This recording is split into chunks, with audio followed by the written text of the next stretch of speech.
বর্তমান বিএনপি পরিচালনা করেন না। তিনি পিতামাতার সম্মান নষ্ট করেছেন, তাদের অপমান করেছেন। এটা আমার কোনো নতুন বক্তব্য নয়, নির্বাচনের আগে থেকেই আমি এটা বলে আসছি। গত 15ই এপ্রিল 2026 বুধবার এক আলোচনা সভায় আমার দেওয়া বক্তব্যে আমি একই কথা বলেছি, নতুন কিছু নয়।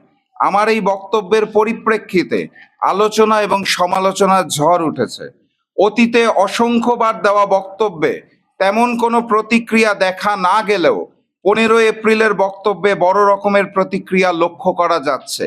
অতীতের আমার বক্তব্যের সাথে 15 এপ্রিলের বক্তব্যের পার্থক্য অথবা নতুনত্ব একটি মাত্র শব্দ, সেই শব্দটি হচ্ছে কুলাঙ্গার। আমার ব্যক্তিগত ধারণা, বিএনপির কিছু সংখ্যক কর্মী কুলাঙ্গার শব্দের অর্থ ঠিকমতো উপলব্ধি করতে পারেন নাই, অথবা ওনাদের জানার ভুল আছে।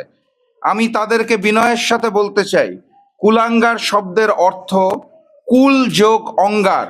কুল অর্থ বংশ, অঙ্গার অর্থ কলঙ্ক, অর্থাৎ বংশের কলঙ্ক। কুলাঙ্গার একটি বিশেষ্য, এমন ব্যক্তি যার কুকর্মের ফলে তার বংশ কলঙ্কিত অথবা অপমানিত হয়। সম্ভবত কুলাঙ্গার শব্দের অর্থ না বুঝার কারণে বিএনপির কিছু কর্মীদের মাঝে এত উত্তেজনা সৃষ্টি হয়েছে।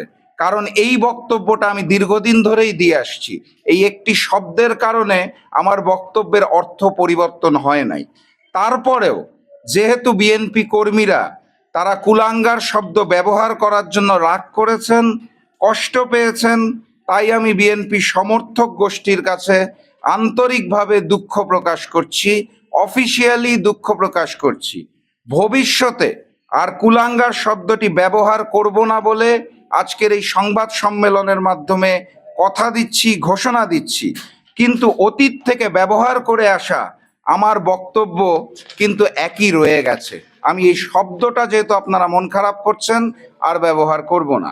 আমি মনে প্রাণে বিশ্বাস করি তারেক রহমানের নেতৃত্বাধীন বিএনপি শহীদ প্রেসিডেন্ট জিয়াউর রহমান ও দেশনেত্রী বেগম খালেদা জিয়ার আদর্শের বিএনপি নয়, যেটা তিনি নির্বাচনের পরে জুলাইয়ের সাথে বেইমানি করে, দেশের 70% মানুষের গণভোটের হার সাথে বেইমানি করে অলরেডি প্রমাণ করেছেন।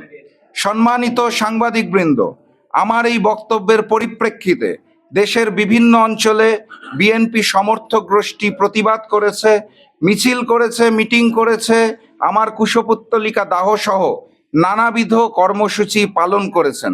সেটা করার সম্পূর্ণ গণতান্ত্রিক অধিকার তাদের রয়েছে। আমি সরকারপন্থী নেতাকর্মীদের আমার পক্ষ থেকে সাধুবাদ জানাই। কিন্তু গতকাল শুক্রবার সকালে আমার বাসভবনের সামনে সরকারপন্থী ও বিএনপি সমর্থক গোষ্ঠী যেভাবে বাসভবনকে অবরোধ করার মতো, জুলাই গণ অভ্যুত্থানের সময় আওয়ামী সন্ত্রাসীরা পঞ্চগড় জেলায় জাকপা কার্যালয় হামলা ও ভাঙচুর করেছিল। আমি অত্যন্ত দুঃখের সাথে লক্ষ্য করলাম গতকাল শুক্রবার বিকালে পঞ্চগড়ে ছাত্রদল এবং যুব দলের মিছিল থেকে প্রায় 200-250 জন নেতাকর্মী সেই আওয়ামী সন্ত্রাসী কায়দায় পঞ্চগড় জেলা জাকপা কার্যালয়ে হামলা এবং ভাঙচুর করেছে। বাক স্বাধীনতা গণতন্ত্রের অন্যতম ভিত্তি। সেখানে রাষ্ট্র বা সরকারের কঠোর সমালোচনা করা নাগরিকের সাংবিধানিক অধিকার। আমাদের সংবিধানের 39 নং অনুচ্ছেদে চিন্তা ও বিবেকের স্বাধীনতা এবং বাক ও ভাব প্রকাশের স্বাধীনতার নিশ্চয়তা দেওয়া হয়েছে। আপনারা জানেন, সংসদে সংবিধান নিয়ে অনেক আলাপ আলোচনা ইদানিং করা হয়। সেই সংবিধানের 39 নং অনুচ্ছেদটা আপনাদের বিনয়ের সাথে স্মরণ করিয়ে দিতে চাই। আমি বিশ্বাস করি জনগণের প্রাপ্য অধিকারের জন্য কথা বলা আমার দায়িত্ব। সেই কাজটি করার জন্য ফ্যাসিস্ট হাসিনার সময় আমি চুপ ছিলাম না, এখনো চুপ থাকতে পারছি না। রাষ্ট্র পরিচালনার দায়িত্ব চেয়ে জনগণকে যে অঙ্গীকারগুলো দেওয়া হয়েছিল, সেই অঙ্গীকারগুলো পালন করাটা সরকারের জন্য আবশ্যক। এবং গণতান্ত্রিক দেশে বিরোধী দল হিসেবে যে কোনো ব্যত্যয় হলে তা মনে করিয়ে দেওয়াটাই আমার কাজ, আমাদের কাজ। আমাদের স্বরাষ্ট্রমন্ত্রী বলেছিলেন বাংলাদেশে আর কোনো মব কালচার থাকবে না। জনাব তারেক রহমান দেশে আসার আগে লন্ডনে বসে সোশ্যাল মিডিয়াতে নিজের ব্যঙ্গাত্মক চিত্র শেয়ার করে বাক স্বাধীনতার ঘোষণা দিয়েছিলেন। আমি জনাব তারেক রহমান ও সালাউদ্দিন আহমেদের কথার প্রতিফলন দেখার অপেক্ষায় আছি।